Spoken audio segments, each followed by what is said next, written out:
Hello दोस्तों, अगर आपके गुलाब के पौधे ने फूल देना बंद कर दिए हैं, कोई भी कली आपके गुलाब के पौधे पर नहीं बनती है, तो इस वीडियो को अगर आप देखते हैं और इस वीडियो में बताए जाने वाले केयर टिप्स को अगर आप फॉलो करते हैं तो आपके गुलाब के पौधे पर ढेरों संख्या में फूल आएंगे। आज इस वीडियो में हम कुछ ऐसे फर्टिलाइज़र्स भी बताएंगे जिन्हें आप अपने गुलाब के पौधे में डालने के बाद ढेरों संख्या में फूल ले सकते हैं। तो चलिए दोस्तों, वीडियो को स्टार्ट करते हैं।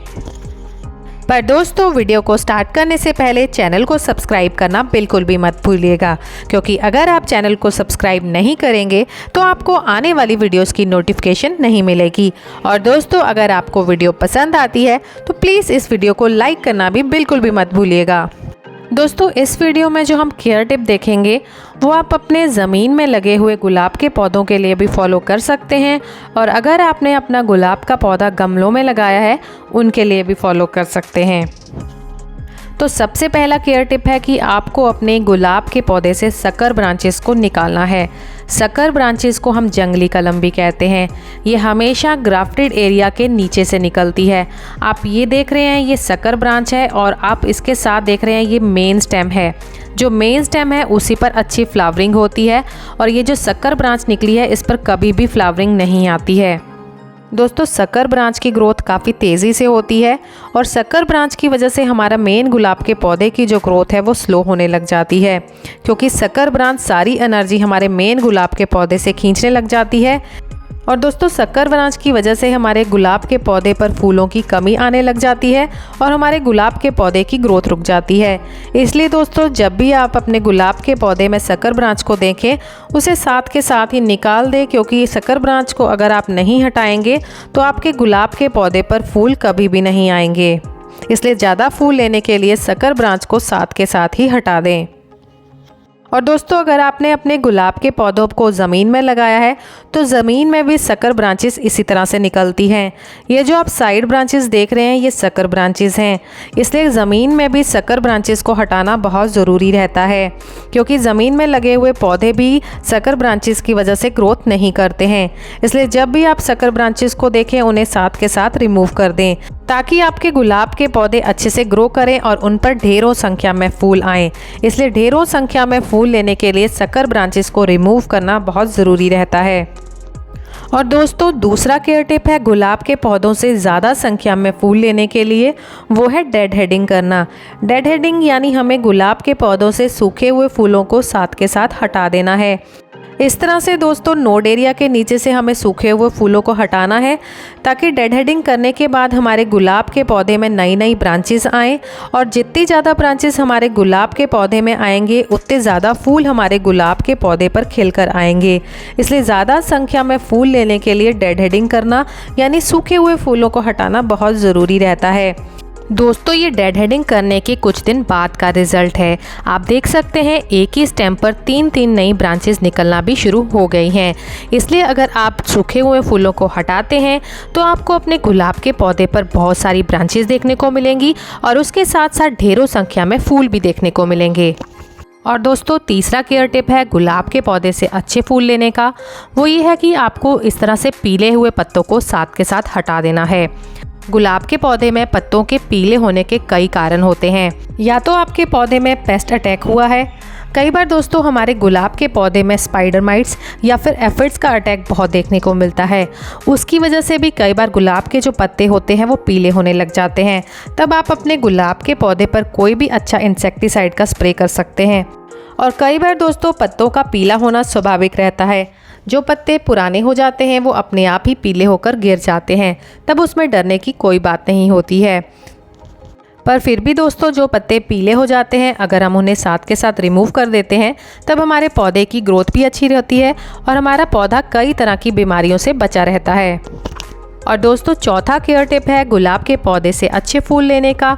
वो ये है कि गमलों में उगी हुई घास फूस यानी खरपतवार को हमें साथ के साथ हटाते रहना है, क्योंकि इस तरह की घास फूस भी हमारे गमलों की मिट्टी में से न्यूट्रिशन को लेती है, जिसकी वजह से हमारे पौधे में न्यूट्रिशन की कमी आ जाती है और हमारे पौधे में फूलों की संख्या भी कम हो जाती है।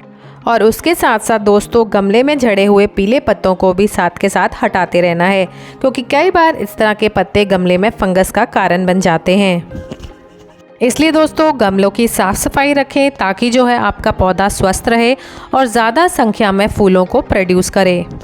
और अगर दोस्तों आपने गुलाब के पौधों को ज़मीन में लगा कर रखा है तब भी आसपास की मिट्टी को साफ़ रखना ज़रूरी रहता है, क्योंकि उगी हुई घास फूस ज़मीन में से भी न्यूट्रिशन को ले लेती है और हमारे पौधों में फूलों की कमी दिखने लग जाती है। और दोस्तों 5वां केयर टिप है गुलाब के पौधों से ज़्यादा संख्या में फूल लेने का, वो है मिट्टी तैयार करने का सही तरीका।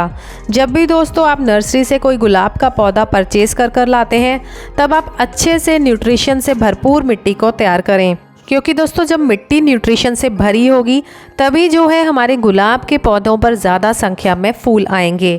उसके लिए दोस्तों आपको 30% गार्डन सॉइल का इस्तेमाल करना है और उसमें 30% वर्मी कंपोस्ट या फिर गोबर की खाद को मिलाना है और 20% आपको उसमें कोकोपीट और 20% आपको उसमें सैंड को मिलाना है।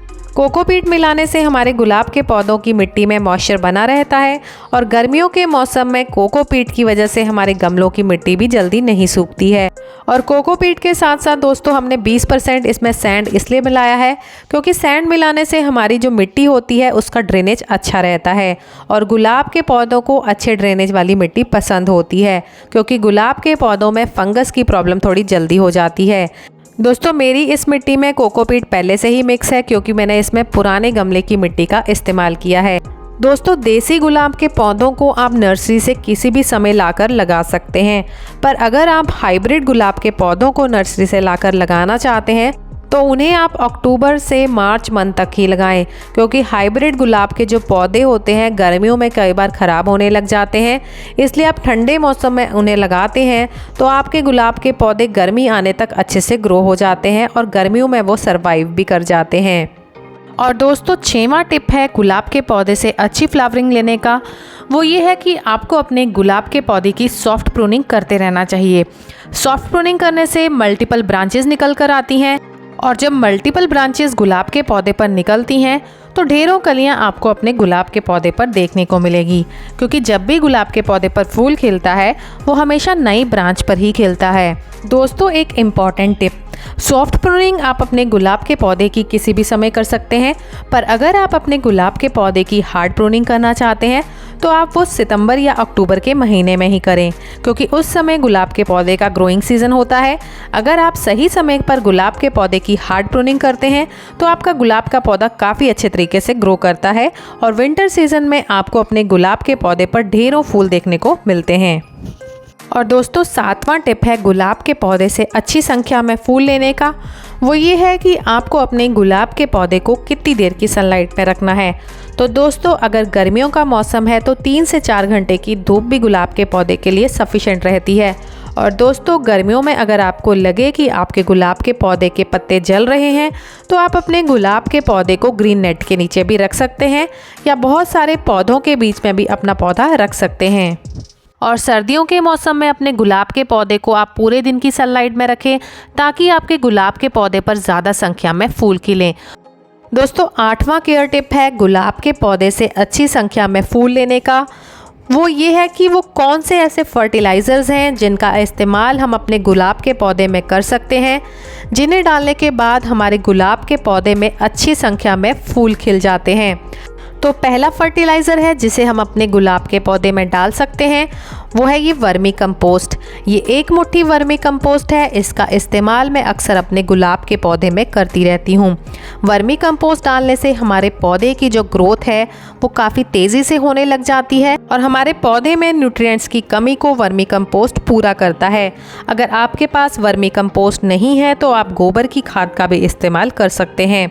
और दोस्तों दूसरा फर्टिलाइज़र जो यहाँ पर मैंने लिया है वो है 2 चम्मच चाय पत्ती। आप यूज्ड चाय पत्ती भी ले सकते हैं, पर यहाँ पर मैंने फ्रेश चाय पत्ती ली है। चाय पत्ती में नाइट्रोजन, पोटाशियम और फास्फोरस रहता है जो हमारे गुलाब के पौधे की ग्रोथ के लिए और अच्छी फ्लावरिंग के लिए बहुत अच्छी रहती है।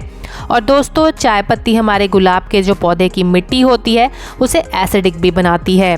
और तीसरा फर्टिलाइज़र जो मैंने यहाँ पर लिया है वो है 2 चम्मच बोन मील फर्टिलाइज़र।